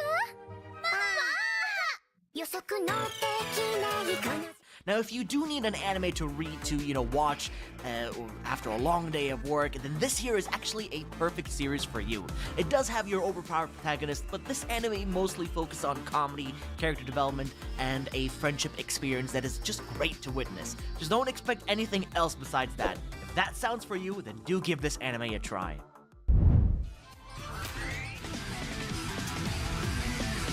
Oh yeah, season 2 of this. I was like, I don't know how I felt about season 1, because the way season 1 just ended felt like a total nothing. Like, it felt like a nothing burger to me. I don't know. Windbreaker! Yes, baby! This is another anime returning for a sequel in spring 2025. It's more or less an Food with anime you about says delinquents hey. from different schools Yeah. fighting amongst each other to prove who is the better school. But one character, however, stands out the most, who is the protagonist named Haruka, a battle junkie hungry to fight opponents that are stronger than him to show that he is the boss of them all. Fighting choreography is amazing, cool characters, but a simple, straightforward story that I'm pretty sure that you can enjoy. And yes, it is way better than Tokyo Revengers. What's that? この世界の真理とは命よ燃やせ熱き魂に燃え尽きるまで And finally, the last anime in today's video list, Fire Force Season 3. It's been a long time, brother. Right, your 5 clothes says years just in later, time. we get the next season to Fire Force. Boy, am I excited to watch this. Sometimes the pacing can be fast or slow, different characters getting the Oh no, spotlight Twitch as is not others get on. left behind. So I guess you can say Is it it on? can be all over the Shit, it's not on. Fuck. place at times, but I still like this anime for what it is. It's got great animation by David I wonder Productions, that'll make badass me slow. fights, great Let me hit soundtracks. that. It's got more ups and downs than you think. It does have forced ecchi though, which is a little annoying, but That might if you make can things just get slow. past that, and I'm sure you can make it through. I'm really looking forward to this, baby. That is the finish line for the upcoming anime releasing in the spring season of 2025. If you did enjoy them, We'll please do see. drop a like to show your support, and subscribe to stay notified Since of we all my didn't do that latest correctly. uploads here. Underscore bot said Sari underscore bot is here. Cerebro arrive. We need to find another one. Fuck. Rick's official said be a support hero today. Alright, By so... using commands like /donation. Okay, so let's see. Current log on. No. We need to find... Okay. Anime recommendation 2025. Thank you, Mew. We saw this one 2 months ago. Best anime 2024. No, that's anime. We're looking for manga. Manga. There you go. Well, no. 10 new manga January 2025. No.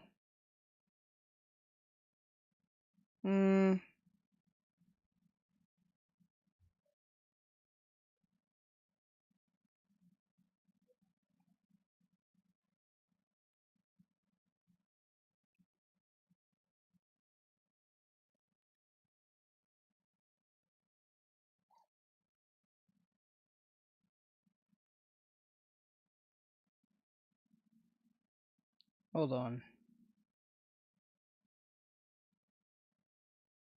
Trying to find. I have no video that I can show. I think I ran through YouTube too much to the point that I use nearly every manga creator recommendator out. I don't think I have anything. Oh, well, we can go with this. It's only 7 minutes. It's not a recommendation, Later. but it And is. I'm not talking It is interesting. This is from Chibi Reviews. I've seen his video. I detected that live could chat didn't appear on your screen in the last 2 minutes trying to mobile. Okay. Let me see. Real time. Okay. Alright, so this is from Fun Chibi Bunny, Reviews. Rabbit emoji said hey. Hello, this is from Chibi Reviews, and it says here, cancel shonen manga gets an anime now, which is weird because you never hear that one before, where a manga gets canceled and then it gets an anime. Usually it's like, once the manga goes through and there's an anime, it gets canceled. Probably the anime didn't do well because of sales or whatever case may be, or studio problems, or whatever case may be. But this is weird. I've never heard this one before. We live in a timeline right now to where a canceled manga can get an anime adaptation 7 or 8 years later. And I'm not Wow. talking about just like any standard canceled manga. I'm talking about a canceled manga that literally only had 19 chapters. We're talking about a series that wasn't really able to get its boots off the ground and be able to really develop and expand upon its world like it probably could have. It was canceled very early on in its didn't know life that was a cycle. thing. And so the fact that Black Torch has gotten an official anime announcement is definitely surprising, not just me, but I think Because the entire edges anime remedy community. contrast. Because you know what Look this at the does? amount of contrast Oh, you had. oh. These are your values. Hold I on, didn't do sorry. any. My bad. You know what this announcement actually does at this point? It basically means stuff like this is possible. Yes! That we Yes! might actually We be need able Red to get Hood, a yes! Red Hood anime adaptation. And it doesn't just stop there. I mean, there is a very high chance, a high possibility, basically, that we could theoretically get, like, for instance, not just Red Hood, but a bunch of other series that has been canceled over the years actually getting an anime adaptation. Because this is what this does. Like, this opens the door for that. If Black Torch is received in a very positive light, and it's able to expand upon the original source and go beyond the original source, then this is probably the future of canceled manga. It's very, very likely. So, before I get ahead of myself, let's talk about a few things. So basically, the author of the series, Takaki, he apparently had like a brief little interview. He talked about, you know, the situation with Black Torch, how, you know, he was surprised that Black Torch got an anime, but also talking about what he's been doing behind the scenes. So Takaki is the author of Black Torch, as you could guess. Going to, you know, his actual page here, you can see what he, you know, has worked on over the years, and for the most part, it looks like, you know, as an author, he doesn't really have anything that, more or less has been extremely popular. So I think that overall Takaki is someone that does have a lot of ideas, but it seems like he's not been able to really step into the mainstream or get really a massive community that backs him up. But it seems like at long last, you know, Takaki was given a chance, and we have an anime adaptation on the horizon for Black Torch. Now, I'm going to be completely transparent here about this situation with Black Torch. I haven't thought about this series in a very, very long time. Like, it has been a very long time since I even thought about Black Torch. Because, once again, we gotta look at, like, when this was canceled. Like, this is a canceled manga. It was canceled in 2018 of July, okay? That's such a long time ago. Like, it is years prior to even COVID, okay?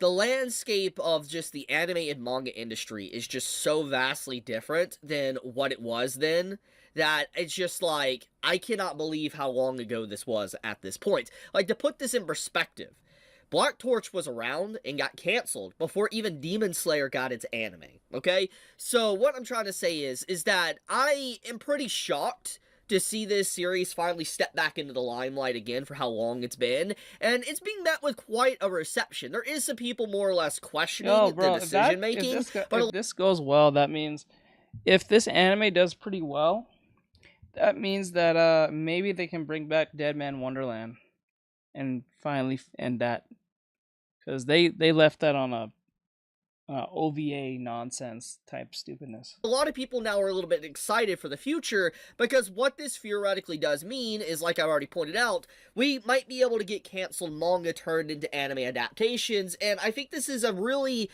interesting tipping point for the anime and manga industry. So let's segue into that.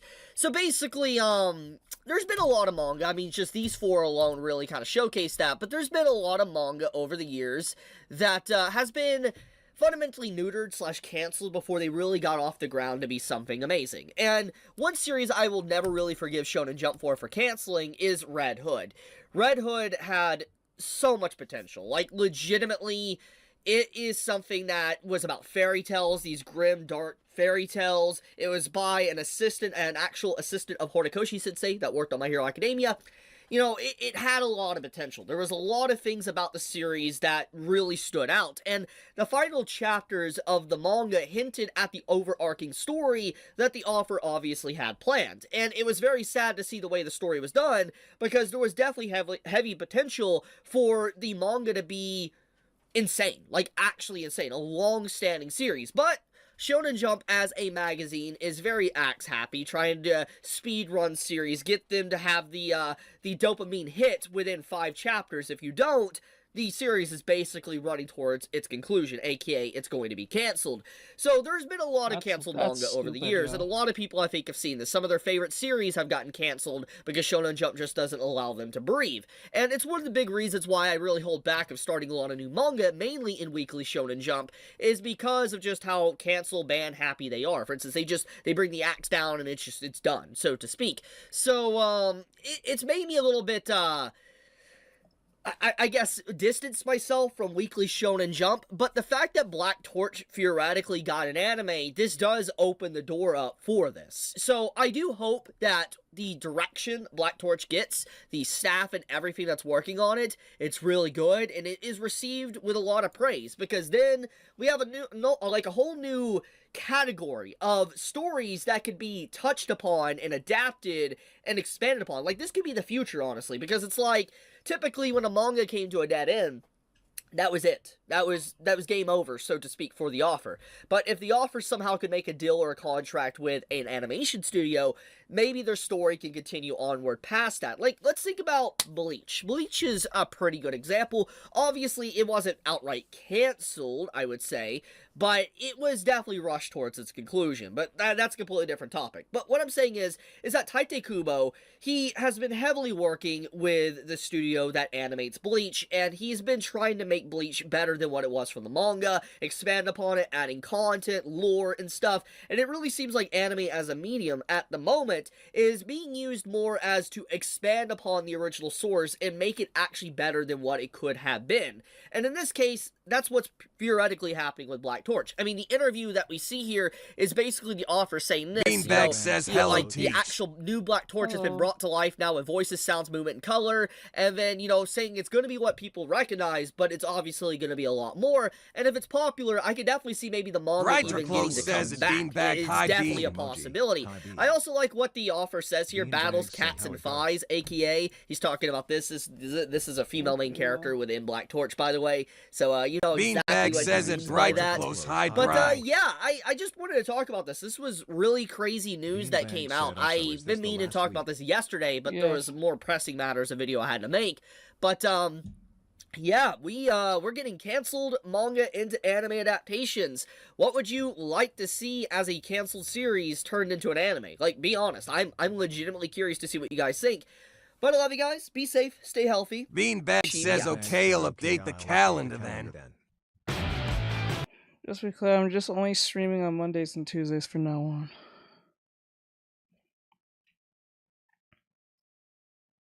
There's no confusion on that.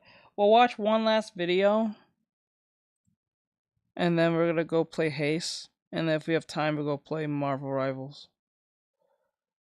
Beanbag says okay, thought you were taking a week off. No, I'm just not gonna be streaming on Wednesday, Thursday, Friday, Saturday, and Sunday. I'm just gonna be streaming on Monday and Tuesday. That's it.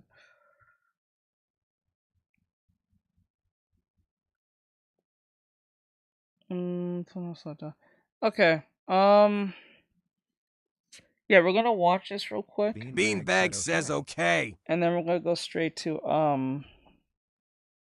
because since there's not a lot of videos on any anime recommendations or anything like that right now, or even manga, so like there's no point of keep going. So we're going to watch this last video, and then we're gonna go play Haste again because that was fun to do, and then we'll go and play Marvel Rivals.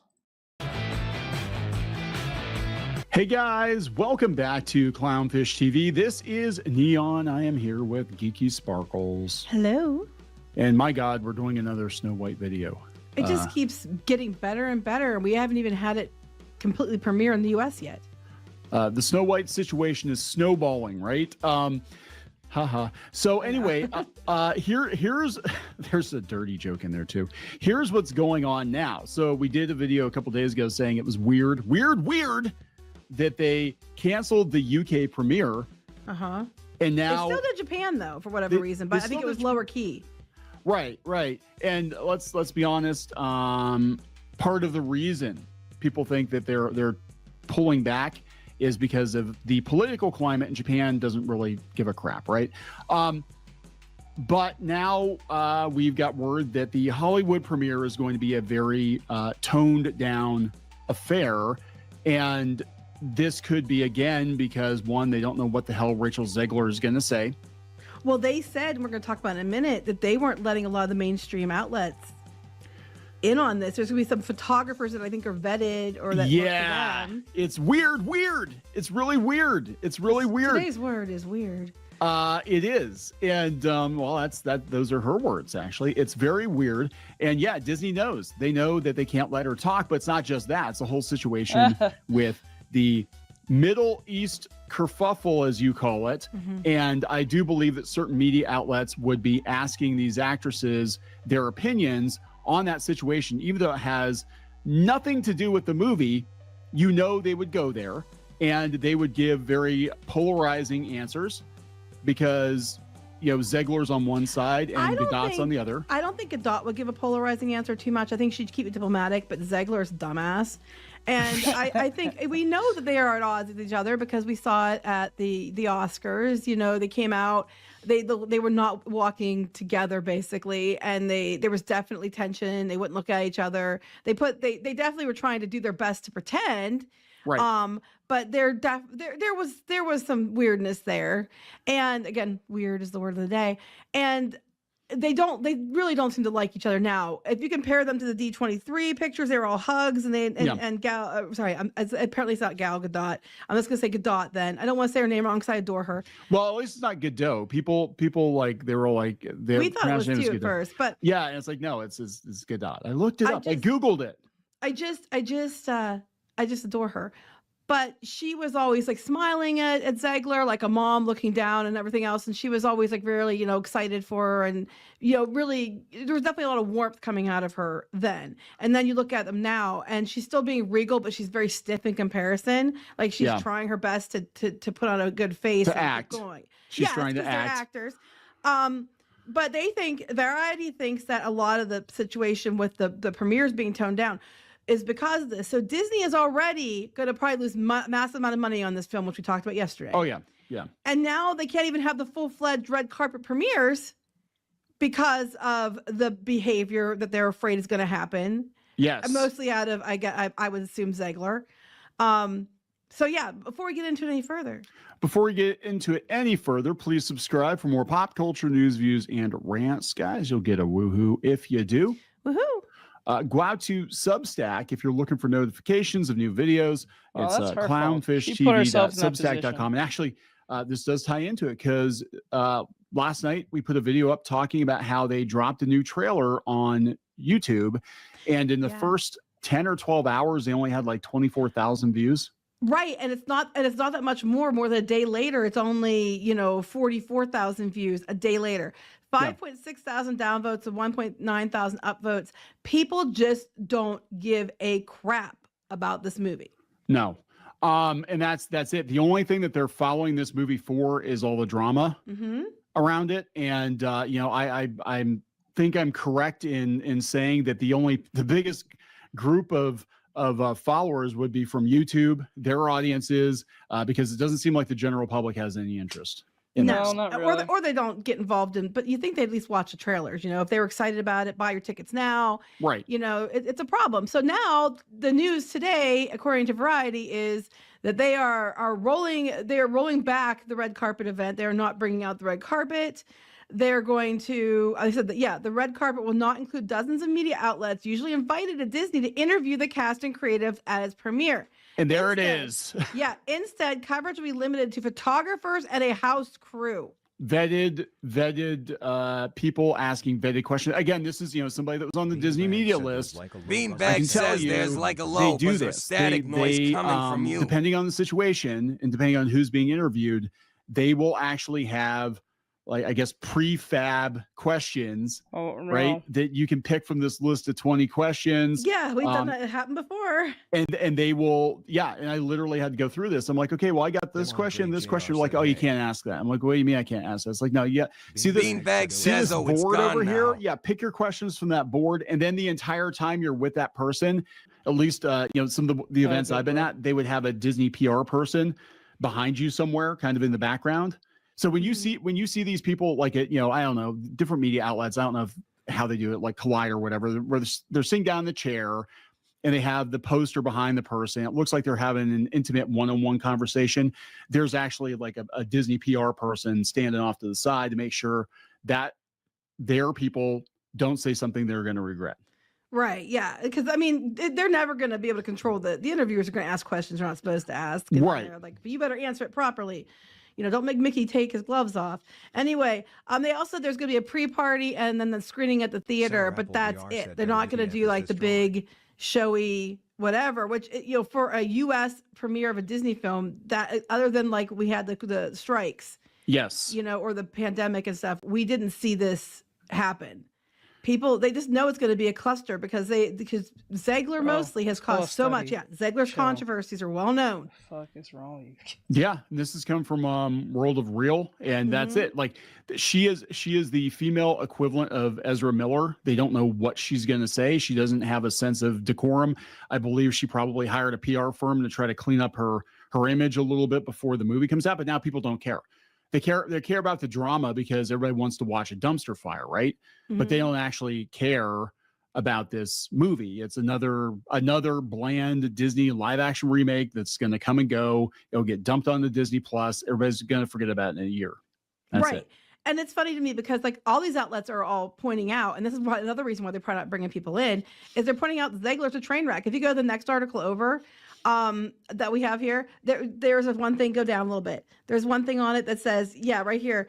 They said that Rachel Zegler went on what might be the worst PR run in modern Hollywood history. She attacked supporters of Donald Trump, roughly half the country. They made it clear the film would have a woke spin. She said that, she said here, weird. Here's what she said. The original cartoon came out in 1937 and very evidently so. There's a big focus on her love story with a guy who literally stalks her. Weird. So we didn't do that this time. Yeah. So yeah, she tanked this movie before, a year or two before it premiered. And at the time she was probably like, 20, 21 years old. And I don't know. I'm hoping she's learned some lessons, but every time she opens her mouth, it proves further and further that she hasn't. Well, where's Ezra Miller? Ezra Miller hasn't been in anything since the Flash. No, you don't see him at all. Yeah, we learned our lesson on that. That man was a criminal. That man was an actual criminal. And you know what's the weirdest part? Well, Ezra Miller was still like on the spotlight with the whole Flash thing before it came out. I think Jonathan Majors, the guy who plays Kang in the MCU at the time, his trial was happening at the same exact time, around the time of him being accused, while Ezra Miller was breaking into homes, attacking pregnant women, starting a cult, grooming children, and everything under the sun. Somehow this man did not go to jail. He's not on the record. No one talks about him. No one makes fun of him for no reason. Just because he's on that LGBT spectrum. I think that's the only reason. That's the only true reason why no one goes after him. Oh, especially was going for Can you call him a him? Is it? And the only reason why people make fun of Diddy is because it's Diddy. That's the literal reason. Everyone just makes fun of Diddy because he's a rapper and the whole being masculine, and then now he's doing things that's non-masculine makes it funny. So I think that's where that is. And he was perceived to be a straight male at one point. Now he's not. So it makes it funny. Sorry, is it him or that? No, I think it's him now. I think it's him now. Him again. But they're talking here about how this has been trashed. The preview's been trashed, and some of the comments are on the new video. There was a TV spot they ran on Good Morning America. I think that was also another one. And just people are not having it. They're like, I'm rooting for the poison apple. Oh my Watching God. this movie bomb would be more entertaining than the movie itself. That is exactly it. That's what people are doing. The reason the Snow White videos do well in the YouTube commentary space is people are watching a dumpster fire. They're watching it happen in real time. The general public is either completely unaware this movie is happening or they do not care. No. And then the word of mouth is going to tank whatever's left of it. Brave of you to leave the comments on. Time to grab the popcorn. This beautiful evil queen is jealous of this Snow White's beauty. Makes no sense. The mirror is lying. The whole thing could have been avoided if you just got a patch for the mirror and updated the firmware. Then it could tell the truth. It goes on and on. Yeah. We're supposed to believe Rachel Zegler is more beautiful than Godot. She is. I'm a Queen supporter. I don't know why. Thanks for the I don't know warning. what's up with. I don't know what's Disney hiring these space-eyed women. The mermaid girl, Rachel Zegler, the woman from Indiana Jones. What's her name? I don't know what's with the space-eyed women hiring. It's kind of weird. People are gonna go see this, and they're gonna be like, "Yeah, bite the apple, kill the bitch, kill her." That's basically that's what they're not. They don't want her to win. And then, like I said, we know the story's gonna be changed. Which here's the thing about that, and it is a catch-22 for Disney. You're better just to not do live actions at all, because what's gonna happen is either you either rehash the original. And it's usually done. It's less engaging because the animation is better, which is saying something. You either rehash the same story, and people complain that it's the same story. Why did you bother? Or you do a bunch of things that you change and make it different, and then people are complaining because you made their thing different. But what worked was like when you had Alice or you had Maleficent, because it took the characters, but it didn't rehash the story you already knew. So it was kind of like a new take on those characters, and that worked. Cinderella, did okay, and so did Beauty and the Beast and stuff initially. But now people are either mad that it's too much like the original but done poorly, or that it's too removed from the original, and they're like, what the heck, why bother? So your best thing is to just not make these at all, because you're not going to please anyone. I have to wonder if they're not. Well, it depends, because they have a couple coming up that might make money. Lilo and Stitch might. Lilo and Stitch. So that's the thing. It's intermittent reinforcement. Like for every 5 duds they have one hit, and then they go greenlight some more. But it might be that those movies are too far, because they're doing Moana too. Yeah, Moana might go well too, if they, depending on how it looks. So it's going to be a mixed bag. I think what they're going to do is kind of going to be like animation, where they're going to look at and be like, okay, we're only greenlighting movies we know that are going to be a hit, and we have well, Snow White, you'd think it'd be a hit because it's their first one, and it's a big deal. And, they could have released it on the anniversary year and all that stuff. And then, but they brought Zegler in, and she has been nothing but a train wreck. Well, beginning right from the start, when the character's called Snow White, it's probably not smart. And this is not a commentary. I personally don't have that much of a problem with it, but a lot of people I know do. And I understand that. And you're allowed to have that opinion, because she's not white.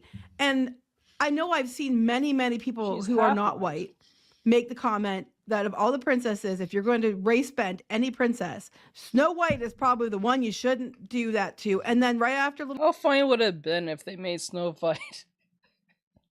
It would have been kind of funny if they made Snow White into a albino. That would have been really funny. I think that would actually piss off.